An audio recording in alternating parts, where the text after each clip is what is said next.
Good morning students, my self doctor Ajay Singh और आज हम पढ़ने जा रहे हैं सेकंड पार्ट कवर करने जा रहे हैं बॉडी फ्लूइड एंड सर्कुलेशन का।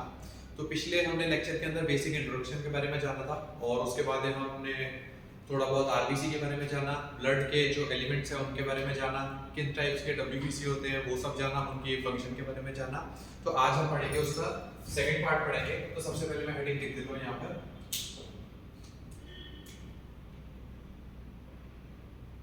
Body fluids and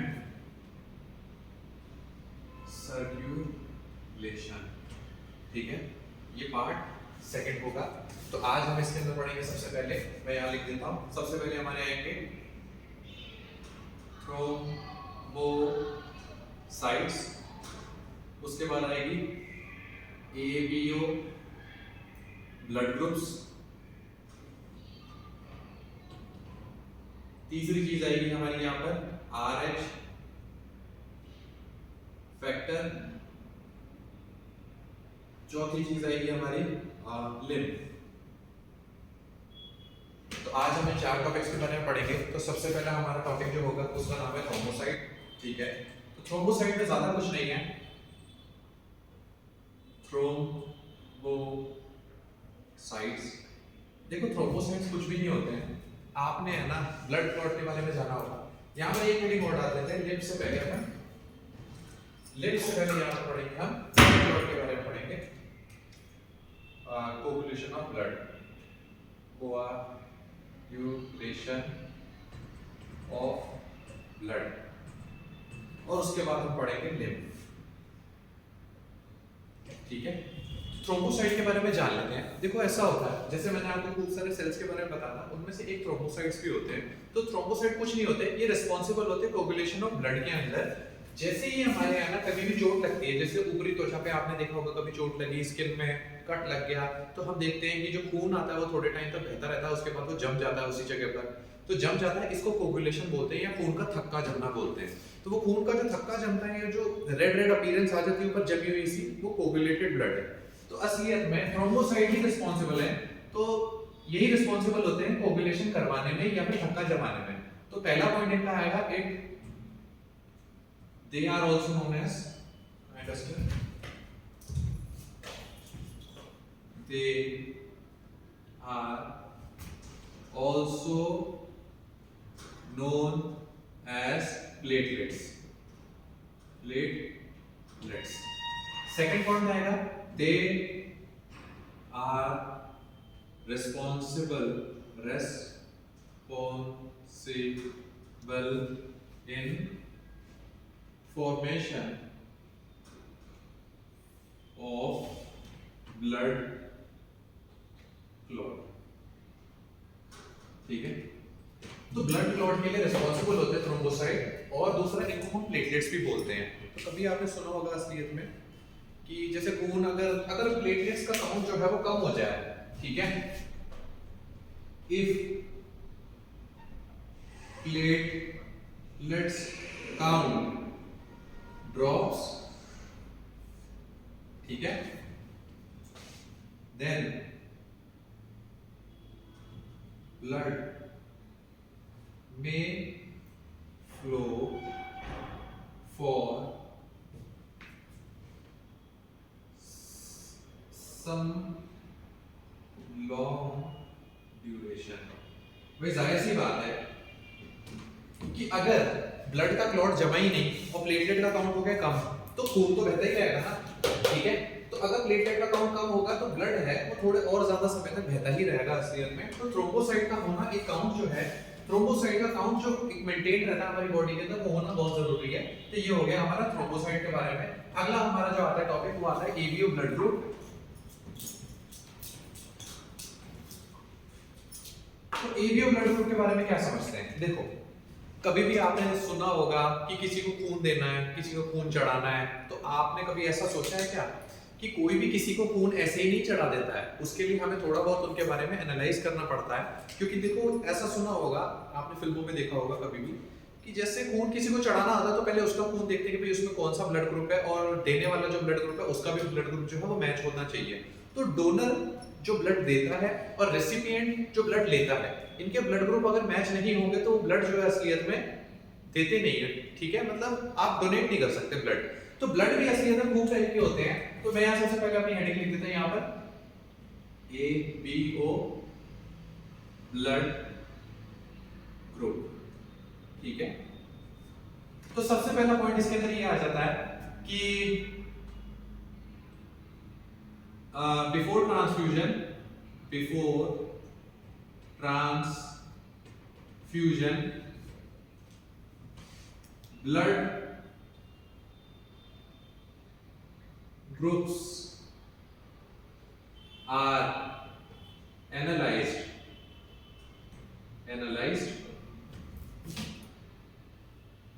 before blood transfusion blood groups are analyzed. अब कैसे एनालाइज करते हैं, देखो क्या होता है, 4 टाइप के ब्लड ग्रुप होते हैं, कोई भी किसी को ब्लड डोनेट ऐसे ही नहीं कर सकता। तो सबसे पहले क्या होता है, एक तो होता है, सबसे पहले आपका होता है donor gives blood to recipient. ये टर्मिनोलॉजी आपको क्लियर हो गई। डोनर जो है असलियत में वो रेसिपिएंट को ब्लड देता है। अब क्या होता है, 4 टाइप के ब्लड ग्रुप होते हैं, मैं आपको समझाता हूं कैसे। देखो क्या होता है, जैसे हमारे ब्लड के अंदर आप इतना तो समझ ही चुके होंगे, डिफेंस मैकेनिज्म होता है, वो भी फॉरेन पार्टिकल आता है असलियत में हमारी बॉडी के अंदर, तो वो उस चीज को फॉरेन बॉडी कंसीडर करता है और उसके बाद में उसके प्रति एंटीबॉडी बनाना शुरू कर देता है। आपको इतना बेसिक तो पता ही होगा असलियत में। तो ठीक है, तो क्या होता है, जैसे आपकी आरबीसी होती है, यहां मैं बताता हूं आपको, पिछले ही मैंने लेक्चर में बताया था कि आरबीसी ये होती है, ठीक है। अब आरबीसी होती है आपकी बाइकॉन के। अब इसके अंदर क्या होता है, 2 टाइप के एंटीजन होते हैं, एक तो होता है, ये मैंने बना दिया, इसको हम बोल देते हैं बी, और एक दूसरा मैं एंटीजन बना देता हूं इसके ऊपर रेड कलर से, इसको बोल देते हैं हम ए। तो इन्हीं के बेसिस पर presence of antigen A and B जो है हम 4 ब्लड ग्रुप के अंदर डिवाइड कर देते हैं। तो यहां पर दूसरा पॉइंट आएगा असलियत में, it is based on presence of A and B antigen on the surface of RBC, on the surface of RBC। तो आरबीसी के सरफेस पर 2 टाइप के एंटीजन होते हैं, उसी के ऊपर ये बेस्ड है असलियत में एबीओ ब्लड ग्रुपिंग का सिस्टम। तो आइए जानने की कोशिश करते हैं कौन कौन से टाइप के ब्लड ग्रुप है। तो ठीक है, तो सबसे पहले मैं यहां लिख देता हूं ब्लड ग्रुप, ठीक है। एंटीजन प्रेजेंट,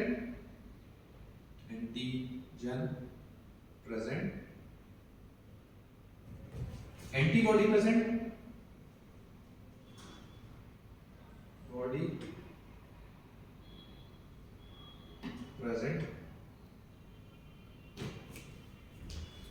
तो यहां पर आएगा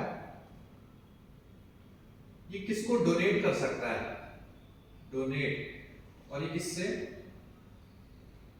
रेसिपिएंट, ठीक है।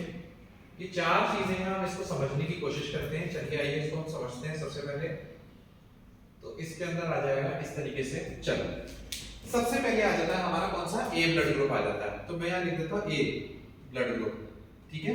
तो ए ब्लड ग्रुप जो होता है असलियत में उसके अंदर एंटीजन जो प्रेजेंट होगा आरबीसी के सरफेस पर, उसमें केवल ए एंटीजन की प्रेजेंस होगी।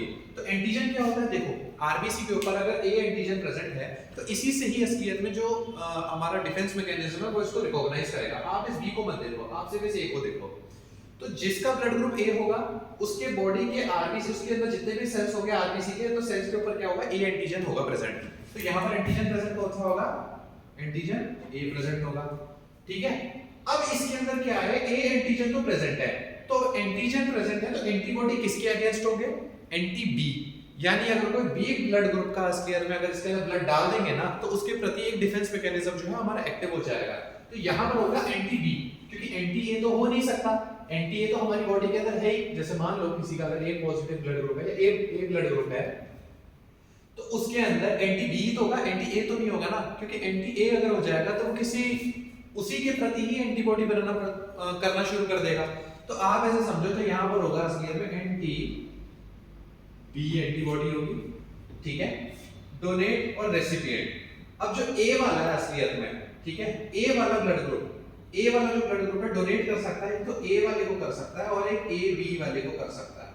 इसका हम जानेंगे आगे, मतलब कि ए बी ब्लड ग्रुप होता कौन सा है, ठीक है। और रेसिपिएंट किससे ले सकता है, ये ए से ले सकता है और ओ से ले सकता है, और ओ के बारे में भी अभी हम जानेंगे। अभी आप इतना ही समझ लीजिए, ठीक है। फिर उसके बाद आ जाता है हमारा बी।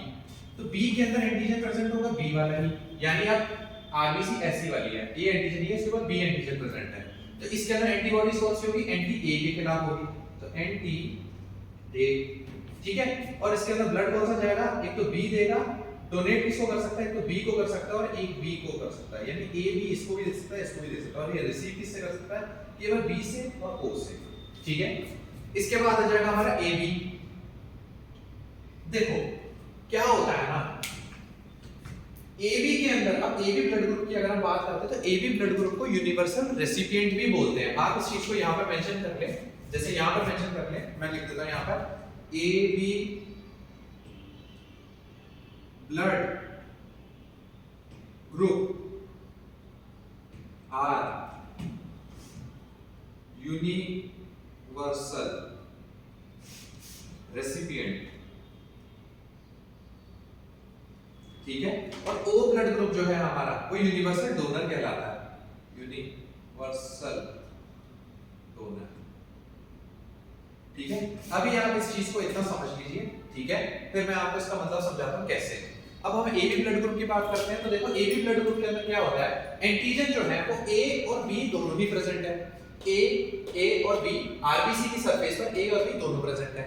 तो इसका मतलब ये है कि इसके अंदर एंटीबॉडीज बिल्कुल भी नहीं होंगी, क्योंकि एक आरबीसी के ऊपर बी भी प्रेजेंट है और ए भी प्रेजेंट है। अब ये एंटीबॉडी बनाए किसके लिए, एंटी बी, अगर बी को बनाएगा तो भी अपनी आरबीसी को रप्चर कर लेगा, एंटी ए तो भी अपनी आरबीसी को।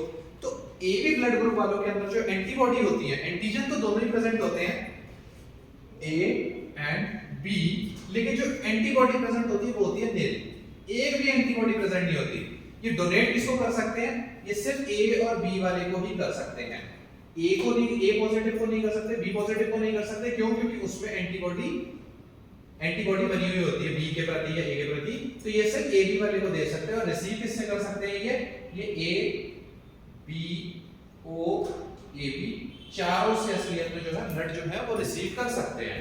अगला आपका ब्लड ग्रुप आ जाता है ओ वालों के अंदर एंटीजन प्रेजेंट ही नहीं होता। अब अगर मैं आपको आरबीसी बताऊं असलियत में ओ वाले की, तो बस ये आरबीसी है इसकी, इसके ऊपर कोई एंटीजन ही नहीं प्रेजेंट है, नहीं प्रेजेंट, ठीक है। तो एंटीजन इसके ऊपर प्रेजेंट नहीं है, लेकिन इसके अंदर एंटीबॉडी होगी, तो ये यूनिवर्सल डोनर है। तो इसके अंदर एंटीबॉडी किसके खिलाफ होगी, ए के खिलाफ होगी और बी के खिलाफ होगी, तो हम उस चीज को मेंशन कर देते हैं। तो एंटीजन नो कर देते हैं यहां पर हम, लेकिन यहां पर एंटीबॉडी क्या होगी, anti A and anti B, ठीक है। ये ब्लड किसको डोनेट कर सकता है, सबको कर सकता है। यहां लिख देता हूं मैं ए बी ओ, और ये किससे रिसीव कर सकता है, केवल ओ वाले से, ये रिसीव सिर्फ ओ से ही कर सकता है, ठीक है। तो ये हो जाता है हमारा ब्लड ग्रुप सिस्टम। तो आपने इसमें क्या सीखा, जो ए बी ब्लड ग्रुप होता है वो यूनिवर्सल रेसिपिएंट है, और हमने जाना कि ये जो ओ वाला है वो असलियत में यूनिवर्सल डोनर है, ठीक है। तो ये इसका बेसिस क्या है, ये बेसिस है असलियत में कि प्रेजेंस ऑफ ए और B antigen on the surface of RBC, जैसा कि यहां पर आपको बना हुआ दिख रहा है। डोनर जो ब्लड देगा, रेसिपिएंट जो ब्लड लेगा, तो ये होती है हमारी एबीओ ब्लड कंपैटिबिलिटी। अब क्या होता है, आप सोचो अगर ए वाले ने ब्लड बी को दे दिया, तो बी के अंदर प्रेजेंट है हमारी एंटीबॉडी एंटी ए, तो एंटी ए होगा तो वो उस आरबीसी के ऊपर असलियत में डिफेंस मैकेनिज्म चालू हो जाएगा और वो उस एंटीबॉडी से उसको किल करने लग जाएगी, तो एंटीजन एंटीबॉडी रिएक्शन हो जाएगा। वैसे हायर टर्म है, वैसे तो आपके 12th में आप पढ़ोगे, लेकिन अगर आप देखें ये इससे एग्लूटिनेट करेगा, तो एग्लूटिनेट करके असलियत में कोलॉट्स बनने लग जाएंगे आपके ब्लड के अंदर। वैसे बी के साथ ए के साथ है, तो अगर बी अगर ए के अंदर चला जाएगा तो इसके अंदर प्रेजेंट है एंटी बी, तो एंटी बी होने की वजह से उसके क्लॉट बन जाएगा, तो आदमी मर भी सकता है। तो इसीलिए हमेशा ब्लड ट्रांसफ्यूजन से पहले ब्लड का एनालिसिस बहुत जरूरी है कि उसमें ब्लड ग्रुप है कौन सा, डोनर का ब्लड क्या है और रेसिपिएंट का ब्लड क्या है। तो ये बहुत बेसिक सी बात है। अगला आ जाता है हमारा आरएच फैक्टर। देखो क्या होता है, आप है ना जब भी ब्लड को एनालाइज करते हो तो आपने सुना होगा इसका तो ए पॉजिटिव है, इसका तो बी पॉजिटिव है, किसी का ए नेगेटिव है, किसी का ए भी पॉजिटिव है, तो ये पॉजिटिव नेगेटिव क्या है, इसी को ही आरएच फैक्टर बोलते हैं असलियत में। मैंने अभी आपको एबीओ इनकम्पैटिबिलिटी के बारे में बताया है, लेकिन अब मैं आपको आरएच इनकम्पैटिबिलिटी के बारे में बताता हूं। तो ठीक है, हम समझने की कोशिश करते हैं। जैसे आरएच फैक्टर, ठीक है, आरएच फैक्टर कहां से आता है असलियत में, इसको रीशस फैक्टर बोलते हैं, रीशस फैक्टर, ठीक है, came from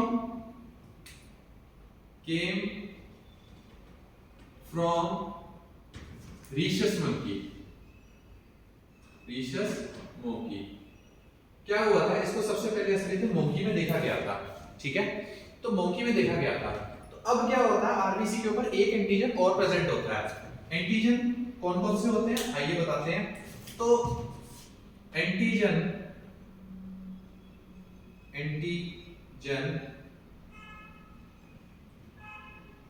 और आरबीसी आर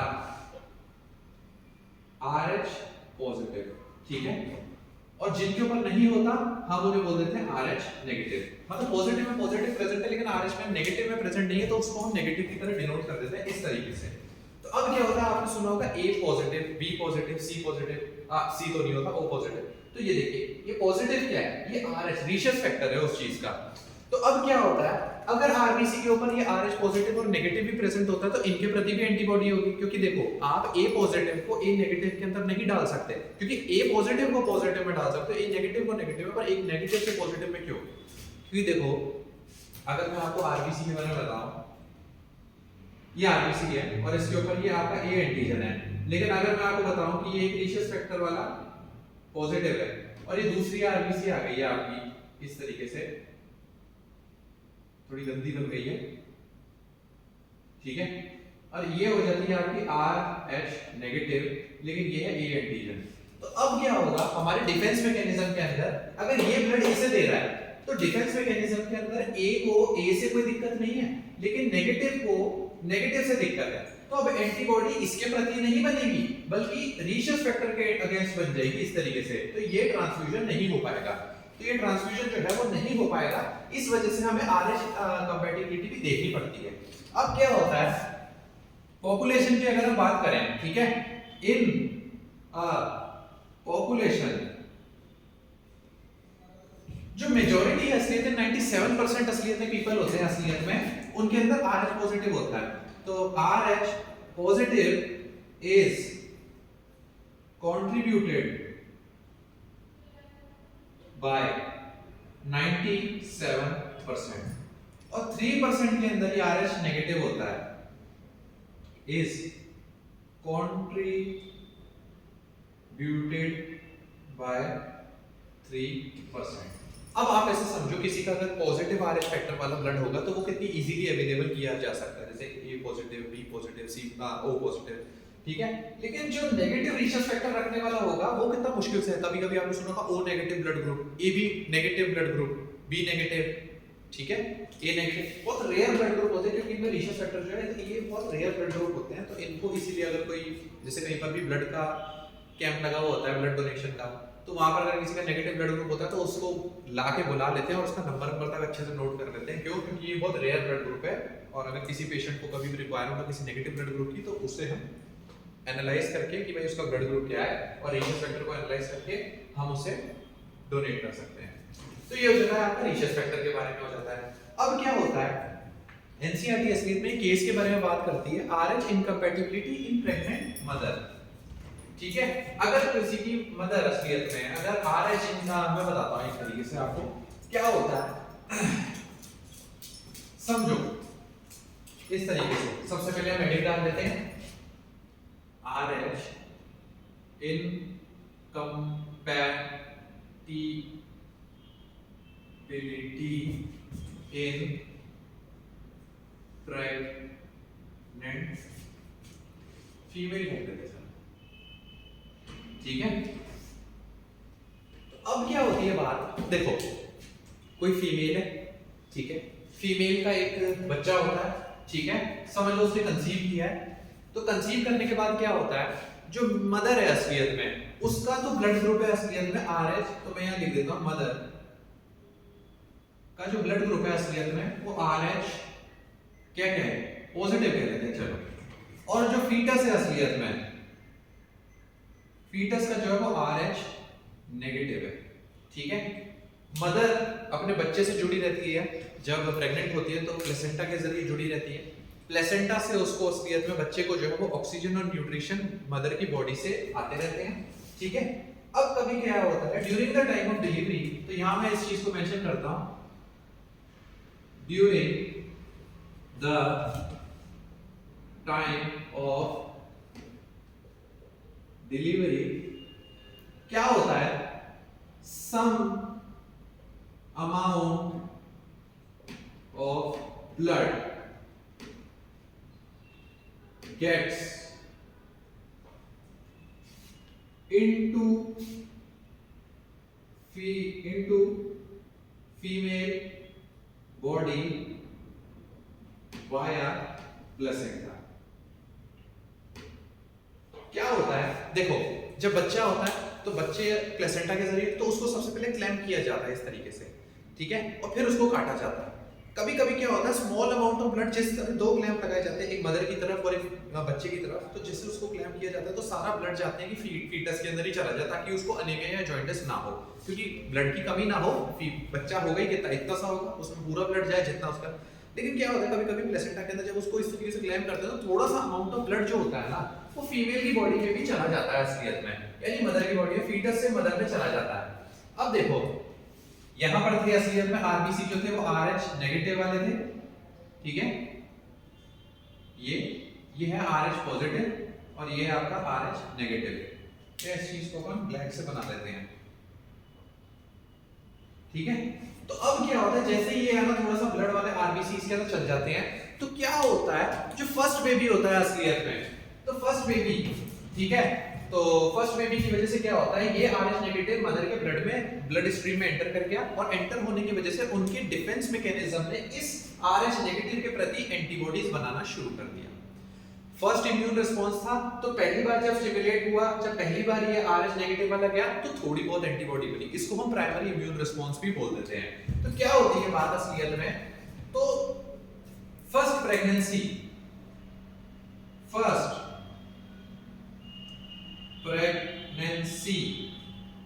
causes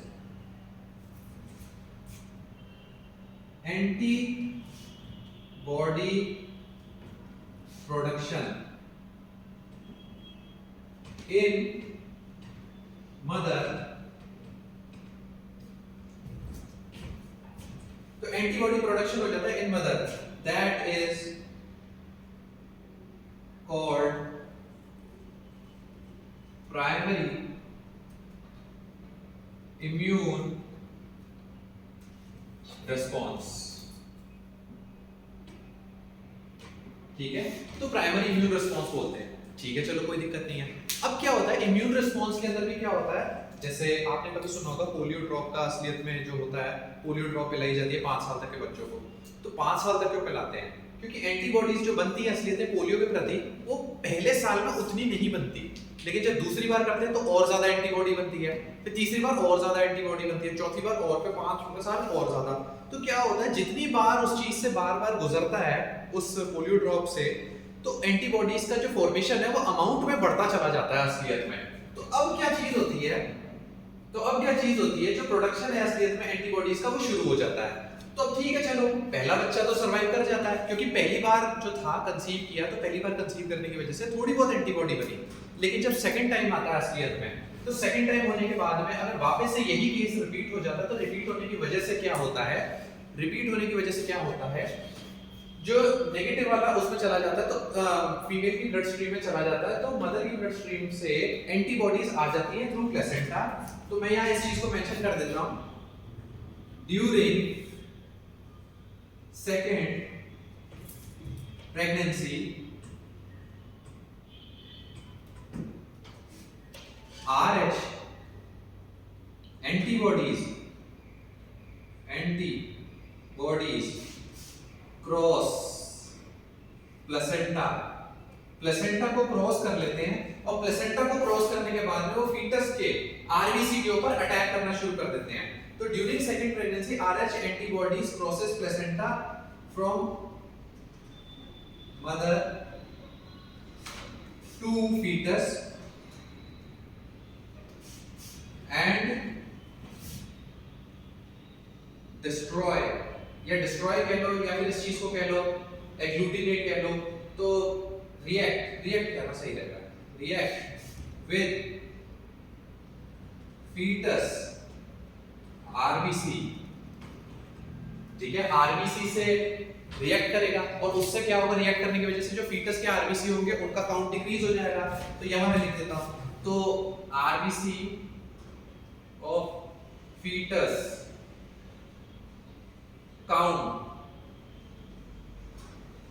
डिक्रीजेस, ये डिक्रीज होगा और डिक्रीज होने की वजह से क्या होगा, जब भी आरबीसी कम होंगे जॉइंटिस होगा, अनीमिया होगा, दैट कॉजेस जॉइंटिस। तो मैं इसके नीचे ही लिख देता हूं which causes jaundice या अनीमिया, ठीक है, खून की कमी हो जाएगी, बच्चा पीला पड़ जाएगा, बच्चा मर जाएगा। और अगर बच्चे की इस केस में डेथ हो जाती है, अगर इस केस में डेथ हो जाती है तो इसको एक स्पेशलाइज्ड टर्म बोलते हैं एरिथ्रोब्लास्टोसिस फीटैलिस। तो मैं इस चीज को यहां पर मेंशन कर देता हूं, एरिथ्रोब्लास्टोसिस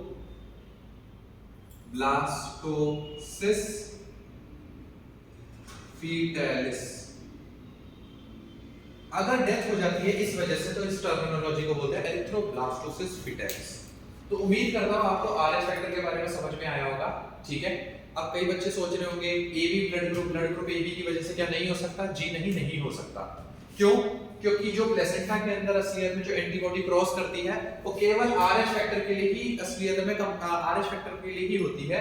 तो इस वजह से क्या होता है, उससे कोई फर्क नहीं पड़ता, केवल आरएच फैक्टर के लिए होता है। तो इस वजह से हमें ये सब देखने को मिलता है। तो उम्मीद करता हूं आपको समझ में आ गया होगा। इसके बाद हमारा नेक्स्ट टॉपिक होगा कोगुलेशन और ब्लड, उसके बारे में हम समझने की कोशिश करते हैं।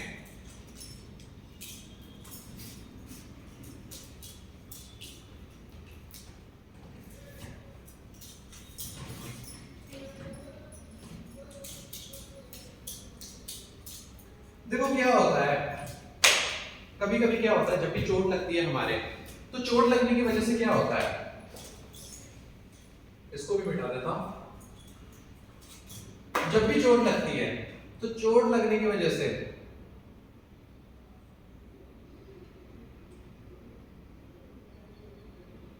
कोगुलेशन ऑफ ब्लड, तो जब भी चोट लगती है हमारे, जैसे आप मानो स्किन पे हमारे चोट लग गई, तो चोट लगने की वजह से थोड़ी देर टाइम तक खून जो है वो बहता रहता है और 1 मिनट के बाद में क्या होता है, खून जो होता है असलियत में वो जमना शुरू हो जाता है और जमने की वजह से क्या होता है, वो उसके बाद खून बहना रुक जाता है। तो सबसे पहले यहां लिखेंगे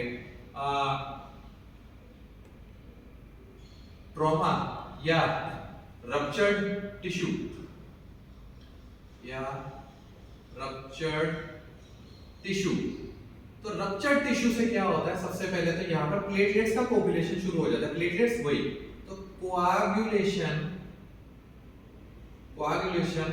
ऑफ प्लेटलेट्स, प्लेटलेट्स वही थ्रोम्बोसाइट्स जो रिस्पांसिबल होते हैं।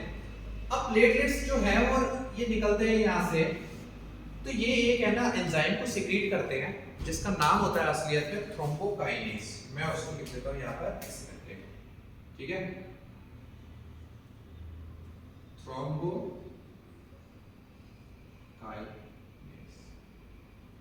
अब क्या होता है, ये थ्रोम्बोकाइनेज जो होता है असलियत में, ये हमारे ब्लड में प्रेजेंट असलियत में प्रोथ्रोम्बिन को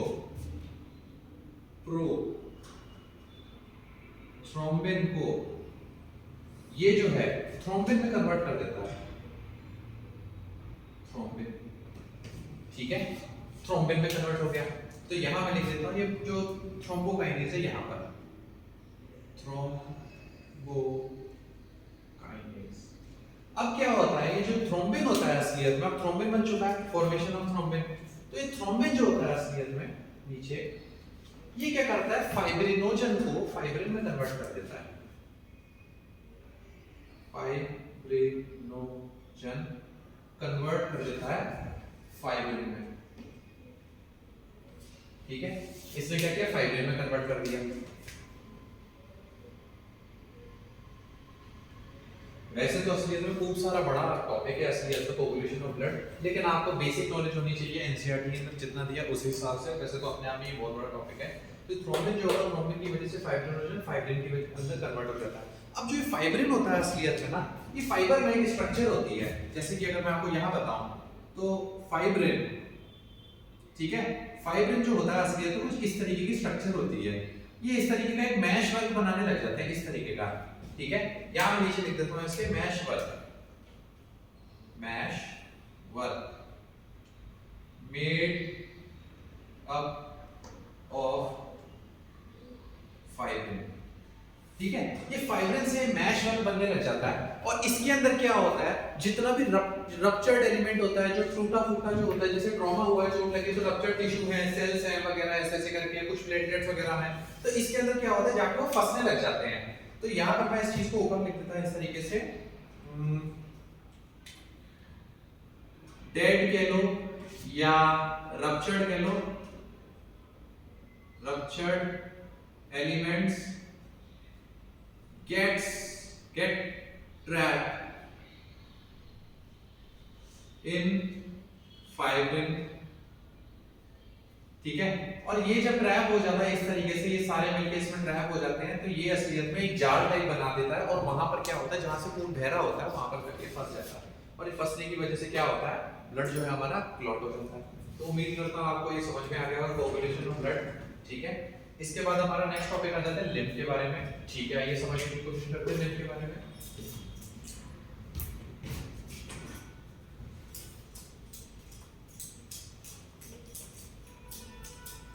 तो बेसिकली लिम्फ क्या होता है, देखो समझो, लिम्फ जो लिम्फ होता है असलियत में ये कलरलेस फ्लूइड होता है, ठीक है। ये हमारे ब्लड के अंदर ही प्रेजेंट होता है, ठीक है।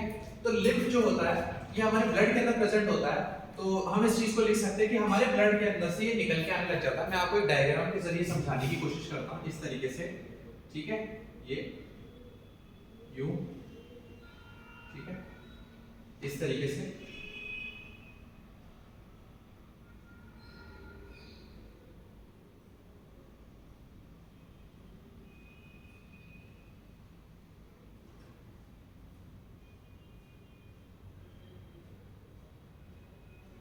ठीक है, इस तरीके से। ये क्या है आपकी, ये है आपकी कैपिलरी,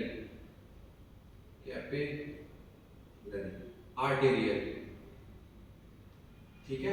ये है आपकी वेन्यूल, ठीक है। अब क्या होता है, इस तरीके से समझे, ब्लड आएगा आर्टरीज से, जाएगा वेन्स से, ये आपकी होगी छोटी छोटी कैपिलरीज, ठीक है।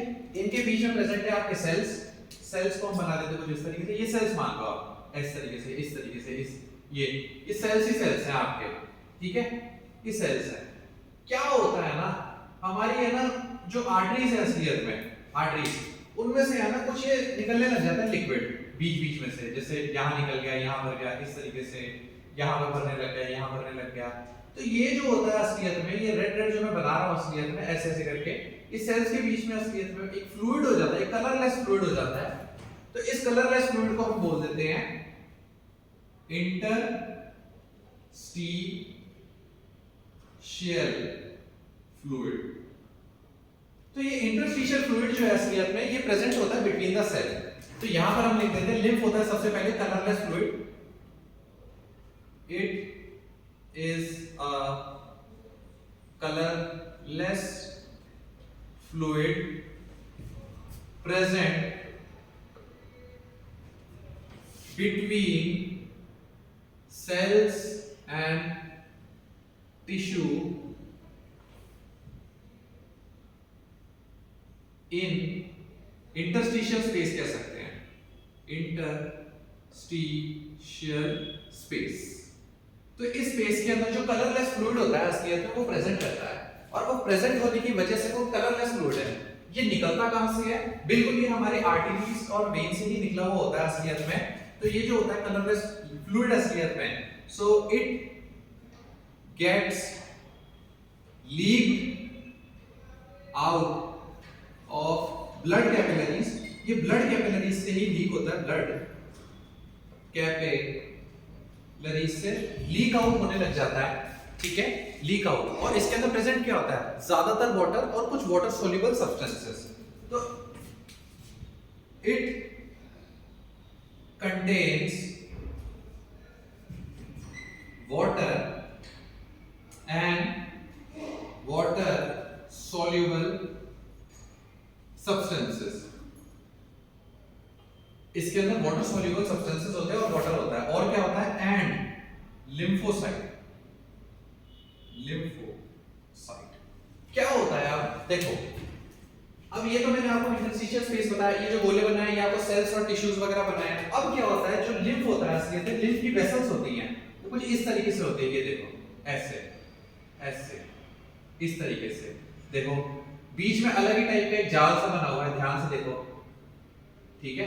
तो एक तरीके से देखा जाए तो लिम्फ का भी असलियत में सर्कुलेशन हो रहा है, इंटरस्टिशियल स्पेसेस से ही है ना, लिम्फ जो है वो कलेक्ट हो जाता है, और ये असलियत में लिम्फ कैपिलरी जो है इसको हम बोल देते हैं लिम्फ वेसल कह देते हैं इस चीज को, ठीक है। तो लिम्फ वेसल कह देते हैं। तो जो इंटरस्टिशियल स्पेसेस से जो फ्लूइड है, जो कलरलेस फ्लूइड है असलियत में, जो मैंने आपको बताया colourless fluid present between the cells and the tissue, और it can be say interstitial space. तो ये लीक आउट होता है हमारा आर्टरीज से या वेन से, तो यहां से निकल के यहां से बाहर आ जाता है कलरलेस फ्लूइड, और उसको क्या आता है, वो होता है हमारा सबसे पहले वाटर और वाटर सोल्यूबल सब्सटेंस होते हैं, कुछ न्यूट्रिएंट वगैरह भी हो सकते हैं इसके अंदर, ठीक है। तो अब क्या होता है, ये जो लिक्विड वगैरह जो यहाँ पर प्रेजेंट है सेल्स के आसपास घिरा हुआ है, आपने ECF का नाम सुना होगा, एक्स्ट्रा सेल्युलर फ्लूइड, या उसको इंटरस्टिशियल स्पेस के अंदर वो लिक्विड पड़ा होता है। तो लिम्फ असलियत में काम आता है हमारे काई के गैसियस और न्यूट्रिएंट एक्सचेंज के। तो लिम्फ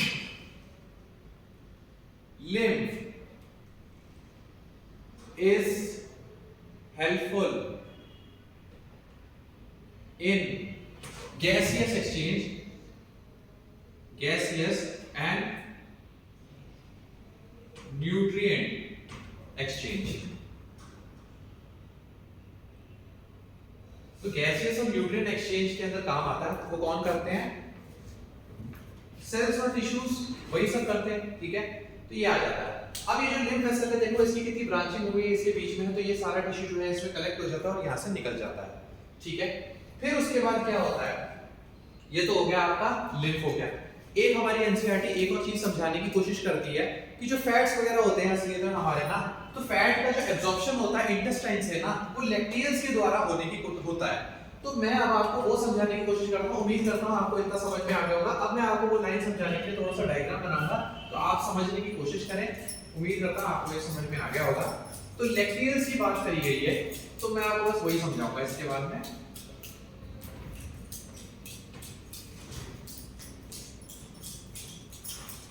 देखो क्या होता है, स्टेटमेंट ये है कि जो लिम्फ जो फैट है हमारा ना, वो लैक्टियल से एब्जॉर्ब होता है। देखो इस तरीके से समझने की कोशिश करें।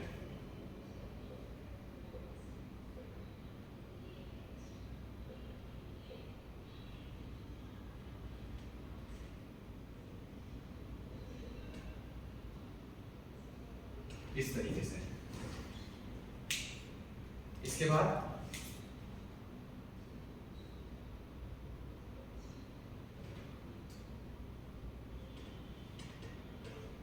ठीक है,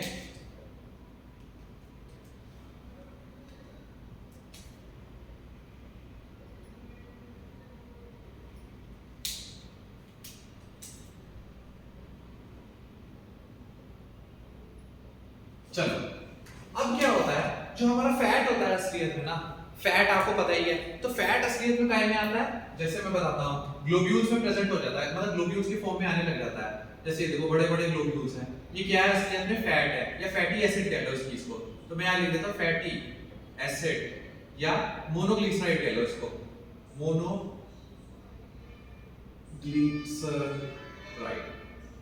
ठीक है, फैटी एसिड कह लो, फैट कह लो। फैट क्या होता है, इसका इमल्सिफिकेशन होने लग जाता है। आपने सुना होगा इमल्सिफिकेशन ऑफ फैट कौन करता है, बाइल सॉल्ट्स करते हैं, ठीक है। तो बाइल सॉल्ट्स जो होते हैं वो इमल्सिफिकेशन कर देते हैं। इसको थोड़ा छोटा बना देता हूं, कुछ इस तरीके से बना देता हूं, देखो ठीक है, ऐसे यहां पर मैं इस चीज को मेंशन कर देता हूं इमल्शन या इमल्सिफिकेशन, इमल्सिफिकेशन, ठीक है। Emulsification of fat by salt निकल दिया। इसके बाद क्या होता है, जब क्या होता है ये और छोटे होने लग जाते हैं और छोटे होते होते होते ये आ जाते हैं यहाँ पर नीचे अंदर, ये विलाई है असलियत में, जो आपने ये जिगजैग जिगजैग सा बनाया हुआ है एकदम ऐसे, इसको हम बोलते हैं विलाई, विलाई। और ये जो है हमारी जो ये है असलियत में ल्यूमेन, काइकी इंटेस्टाइनल, इंटेस्टाइनल ल्यूमेन, ठीक है। ये हमारे हो गए एपिथेलियल सेल्स, एपिथेलियल सेल्स, ठीक है। ये हो गया न्यूक्लियस, ये हो गया गोल्जी बॉडी। अब क्या होता है, इमल्सिफिकेशन होने के बाद में जो फैट्स है असलियत में ये ट्राइग्लिसराइड में कन्वर्ट हो जाते हैं, माइसील बन जाते हैं असलियत में। आपने सुना होगा माइसील फॉर्मेशन, माइसील आप समझते हैं, तो ये असलियत में जो है यहाँ से माइसील फॉर्मेशन हो जाता है इसका, और ये माइसील बनने के बाद में यहाँ हो जाते हैं एब्जॉर्ब, ये ठीक है, ये बन जाते हैं हमारे माइसील, ठीक है। तो माइसील बनने के बाद में ये यहाँ से हो जाते हैं एब्जॉर्ब। ये एपिथेलियल सेल है यानी लाइनिंग है असलियत में इंटेस्टाइन की, और ये यहाँ से एब्जॉर्ब होने के बाद में यहाँ आ जाते हैं, आ गए यहाँ, ठीक है। ये हो जाता है हमारा गोल्जी बॉडी। अब क्या होता है, ये जो गोल्जी बॉडी है असलियत में, ये गोल्जी का काम क्या होता है, पैकेजिंग का काम होता है। तो पैकेजिंग से ये क्या करेंगे, इसको पैक कर देंगे, ठीक है, इसको पैक करेंगे। तो पैक करने के बाद ये कुछ इस तरीके से बन जाएंगे,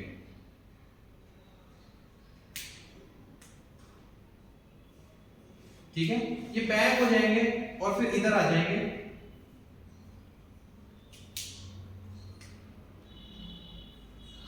अब आपको समझ में आ गया। ये पैकेजिंग करने के बाद में इधर आ जाएगा, और ये जो रेड वाली चीज है ये हमारी हो जाती है कैपिलरी, ठीक है। और ये जो हमारा पार्ट है असलियत में इसको बोल देते हैं लैक्टियल। लैक्टियल कुछ भी नहीं होता, लैक्टियल असलियत में क्या है, लिम्फ वेसल ही है, लिम्फ वेसल, ठीक है। तो लैक्टियल असलियत हमारी लिम्फ वेसल है, और ये यहां से आकर के यहां जाकर के इसके अंदर एब्जॉर्ब हो जाएगा इस तरीके से। तो अब क्या होता है, कैपिलरी में जाना चाहिए था न्यूट्रिएंट तो, पर न्यूट्रिएंट कैपिलरी में तो गया नहीं। तो ये क्या होता है हमारा ट्राइग्लिसराइड। सबसे पहले मैं आपको मेंशन कर दूं, तो ये जो हमारा जो फैट था असलियत में, ये देखो छोटा होते होते पहले फैटी एसिड था, फैटी एसिड से फिर माइसील बन गया, माइसील बनने के बाद में यहाँ पर ट्राइग्लिसराइड बन गया, यहाँ लिख देता हूँ ट्राइग्लिसराइड, छोटे से छोटा होता जा रहा है। और फिर उसके बाद गोल्जी बॉडी जो है वो इसको पैकेजिंग करके यहाँ से पास करवा देते हैं। अब ये कैपिलरी में नहीं गई, लैक्टियल ने एब्जॉर्ब करा, अब लैक्टियल ने इसको एब्जॉर्ब करा, और बाद में जाके ये जो है आपका आगे जाके ये आपका जो है कैपिलरी में चला जाएगा इस तरीके से। तो फैट का इस तरीके से एब्जॉर्प्शन किया जाता है। तो एक स्टेटमेंट है आपकी एनसीईआरटी के अंदर कि जो लिम्फ है असलियत में, लिम्फ हमारा काम आता है फैट के एब्जॉर्प्शन में, और कौन करता है वो लैक्टियल करता है। लैक्टियल क्या होता है वो मैं आपको बता चुका हूं। तो इस तरीके से इसका डायग्राम है, तो आप इसको समझ गए मैं उम्मीद करता हूं। और इसके बाद हमारा लिम्फ जो होता है असलियत में यहाँ पर फिनिश होता है। अगले पार्ट के अंदर हम सर्कुलेशन पार्ट के बारे में जाएंगे, जो हार्ट के सर्कुलेशन है, डबल सर्कुलेशन है, ईसीजी हो गया, ये टॉपिक्स हम अगले पार्ट में कवर करेंगे। Thank you very much.